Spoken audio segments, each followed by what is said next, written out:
आकाशवाणी भोपाल से प्रस्तुत हैं प्रादेशिक समाचार।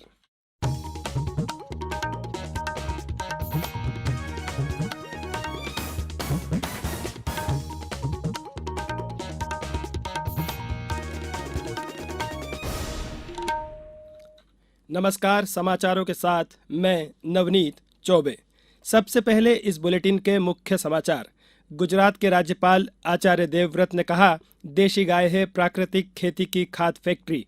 मुख्यमंत्री शिवराज सिंह चौहान ने की मध्य प्रदेश प्राकृतिक कृषि बोर्ड गठित करने की घोषणा। प्रधानमंत्री नरेंद्र मोदी राष्ट्रीय पंचायती राज दिवस पर भोपाल एवं नरसिंहपुर जिला पंचायत सहित प्रदेश की 2 जनपद और 14 ग्राम पंचायतों को करेंगे सम्मानित। लघु वनोपज सहकारी संघ MFP पार्क भोपाल को मिला स्कॉच अवार्ड 2022 और देश के साथ प्रदेश में आज मनाई जा रही है डॉक्टर बाबा साहेब भीमराव अंबेडकर जयंती। अब समाचार विस्तार से। भोपाल में कल प्राकृतिक कृषि पद्धति पर हुई कार्यशाला में गुजरात के राज्यपाल आचार्य देवव्रत ने कहा कि देशी गाय प्राकृतिक खेती की खाद फैक्ट्री है। उन्होंने कहा कि रासायनिक खेती और जैविक खेती की तुलना में प्राकृतिक खेती धरती, पर्यावरण और जीवन जगत के लिए अधिक सुरक्षित है। राज्यपाल ने कहा कि भूमि की उर्वरा शक्ति बढ़ाने और जहरीले तत्वों से मानव जाति को बचाने के लिए गौ आधारित प्राकृतिक खेती ही सबसे प्रभावी समाधान है। उन्होंने कहा कि एक गाय से 30 एकड़ भूमि में प्राकृतिक खेती की जा सकती है। मध्य प्रदेश के राज्यपाल मंगूभाई पटेल ने कहा कि वर्ष 1977 में राष्ट्रसंघ ने ग्लोबल वार्मिंग के संबंध में चेताया था। समय रहते यदि प्रयास नहीं किए गए तो भविष्य भयावह हो सकता है। मुख्यमंत्री शिवराज सिंह चौहान ने कहा है कि प्रदेश में मध्य प्रदेश प्राकृतिक कृषि बोर्ड का गठन किया जाएगा। मुख्यमंत्री ने कहा कि मध्य प्रदेश जैविक खेती में अग्रणी है। धरती के स्वास्थ्य, कृषकों की स्थिति और निरोगी जीवन के लिए प्राकृतिक खेती ही वैकल्पिक मार्ग है। कार्यक्रम से वर्चुअली जुड़े केंद्रीय कृषि एवं किसान कल्याण मंत्री नरेंद्र सिंह तोमर ने कहा कि आज की चुनौतियों को स्वीकार कर नवाचार की ओर बढ़ना होगा। इसी मंशा से सरकार ने प्राकृतिक खेती की पहल करते हुए मेरिस संस्था के साथ नॉलेज पार्टनरशिप कर 30,000 किसानों के प्रशिक्षण की पहल की है। विश्वविद्यालयीन शिक्षा में प्राकृतिक खेती पाठ्यक्रम को शामिल कराने के लिए Indian council for agriculture research में समिति का भी गठन किया गया है। देश के 8 राज्यों ने प्राकृतिक खेती को अपनाया है। प्रधानमंत्री नरेंद्र मोदी राष्ट्रीय पंचायती राज दिवस 24 अप्रैल को जम्मू कश्मीर के सांबा जिले की ग्राम पंचायत पाली में, मध्य प्रदेश की भोपाल एवं नरसिंहपुर जिला पंचायत को दीनदयाल उपाध्याय पंचायत सशक्तिकरण पुरस्कार से सम्मानित करेंगे।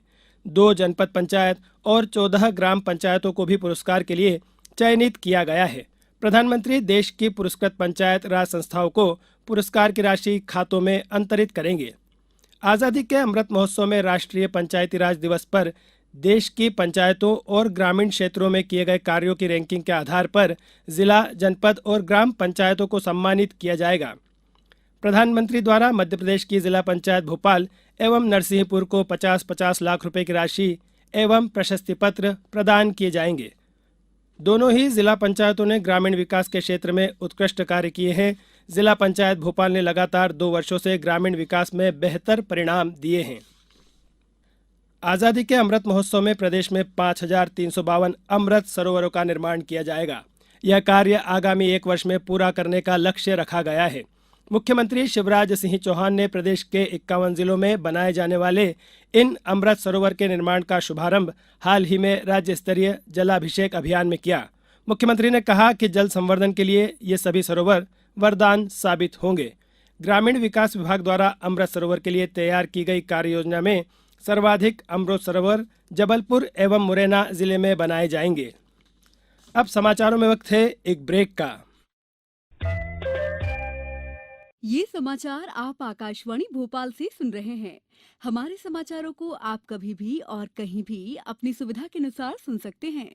ये समाचार बुलेटिन YouTube, ट्विटर और फेसबुक पर AIR न्यूज भोपाल पेज पर सुने जा सकते हैं। इसके अलावा आप हमारी वेबसाइट newsonair.nic.in पर या AIR न्यूज ऐप पर भी ये समाचार सुन सकते हैं। मध्य प्रदेश राज्य लघु वनोपज सहकारी संघ एवं लघु वनोपज प्रसंस्करण एवं अनुसंधान केंद्र MFP पार्क बरखेड़ा पठानी भोपाल को स्कॉच अवार्ड 2022 के सिल्वर वर्ग में प्रथम स्थान मिला है। राज्य लघु वनोपज संघ के प्रबंध संचालक पुष्कर सिंह ने कल भोपाल में वन मंत्री डॉक्टर कुंवर विजय शाह को स्कॉच अवार्ड 2022 की ट्रॉफी प्रदान की। वन मंत्री ने इस उपलब्धि को हासिल करने पर संघ और पार्क के सभी स्टाफ को बधाई दी। लघु वनोपज सहकारी संघ को यह पुरस्कार स्वास्थ्य सुरक्षा के लिए जड़ी बूटी उत्पादों के संबंध में लोक चेतना का विस्तार करने के लिए दिया गया है और एमएफपी पार्क को ग्रामीण आजीविका उत्पादन में सतत विकास के लिए उत्कृष्ट प्रयास करने के लिए पुरस्कृत किया गया है। राष्ट्र आज भारतीय संविधान के मुख्य शिल्पी डॉक्टर भीमराव अंबेडकर को उनकी 131वीं जयंती पर श्रद्धांजलि अर्पित कर रहा है। इस अवसर पर देश भर में अनेक कार्यक्रमों का आयोजन किया गया है। आज सुबह संसद भवन परिसर में बाबा साहिब की प्रतिमा पर श्रद्धा सुमन अर्पित किए जाएंगे। भोपाल के मोतीलाल नेहरू स्टेडियम में दोपहर में आयोजन किया गया है। इसमें मुख्यमंत्री शिवराज सिंह चौहान मुख्य अतिथि होंगे। डॉक्टर अंबेडकर की जयंती आज उनकी जन्मस्थली अंबेडकर नगर महू में पूर्ण श्रद्धा और आस्था के साथ मनाई जा रही है। इसके लिए एक दिन पहले ही देश के अनेक स्थानों से अनुयायियों का महू आने का सिलसिला जारी है। मुख्यमंत्री शिवराज सिंह चौहान बाबा साहब को श्रद्धा सुमन अर्पित करेंगे। उनके साथ प्रदेश के अनेक मंत्री और जनप्रतिनिधि भी शामिल होंगे। खंडवा में रैली निकाली जा रही है और स्थानीय कार्यक्रम आयोजित होंगे। मुख्य कार्यक्रम जिला अस्पताल के समीप स्थित बाबा साहब की प्रतिमा स्थल पर होगा। पन्ना जिले के सभी मतदान केंद्र, 15 मंडलों और जिला मुख्यालय में भाजपा कार्यकर्ता डॉक्टर अंबेडकर की जयंती सेवा दिवस के रूप में मनाएंगे। उत्तराखंड के मुख्यमंत्री पुष्कर सिंह धामी ने कल आगरमालवा जिले के नलखेड़ा में कहा कि देश में भाजपा को छोड़कर जितने भी राजनीतिक दल हैं वह सारे तुष्टीकरण और केवल वोट की राजनीति करते हैं। उन्होंने कहा कि कांग्रेस पार्टी ने देश की आज़ादी से लेकर अब तक केवल तुष्टीकरण किया है। इसके पूर्व श्री धामी ने आगरमालवा जिले के नलखेड़ा स्थित पीताम्बरा सिद्धपीठ मां बगुलामुखी मंदिर में विशेष पूजा अर्चना की तथा देश के नागरिकों की सुख समृद्धि एवं शांति के लिए हवन अनुष्ठान किया। इस मौके पर उत्तराखंड के कैबिनेट मंत्री गणेश जोशी तथा जिले की प्रभारी मंत्री यशोधरा राजे सिंधिया भी मौजूद थी।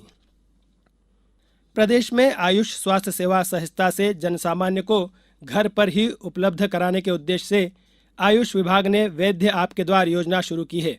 विभाग ने योजना के क्रियान्वयन के लिए आयुष क्योर ऐप विकसित किया है। इस ऐप के माध्यम से जनसामान्य को घर बैठे निःशुल्क लाइव वीडियो कॉल पर आयुष चिकित्सा विशेषज्ञों से परामर्श लेने की सुविधा उपलब्ध कराई गई है।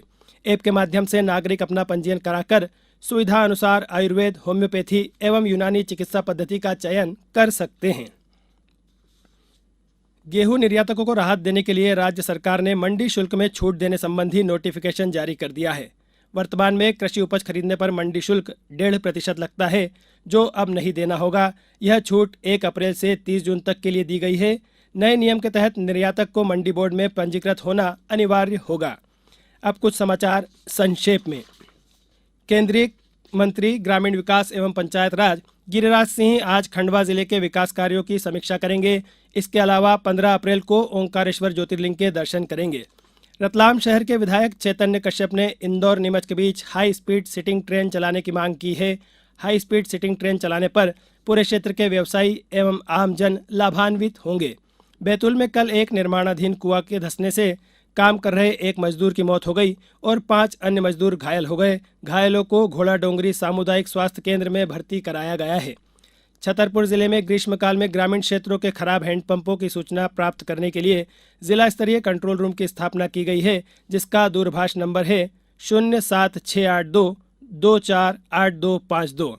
मुरैना के जिला कलेक्टर बी कार्तिकेयन ने कल टास्क फोर्स की बैठक में राजस्व व पुलिस अधिकारियों को निर्देश दिए कि माफिया के खिलाफ कार्रवाई में तेजी लाएं। इस बुलेटिन में फिलहाल इतना ही। नमस्कार।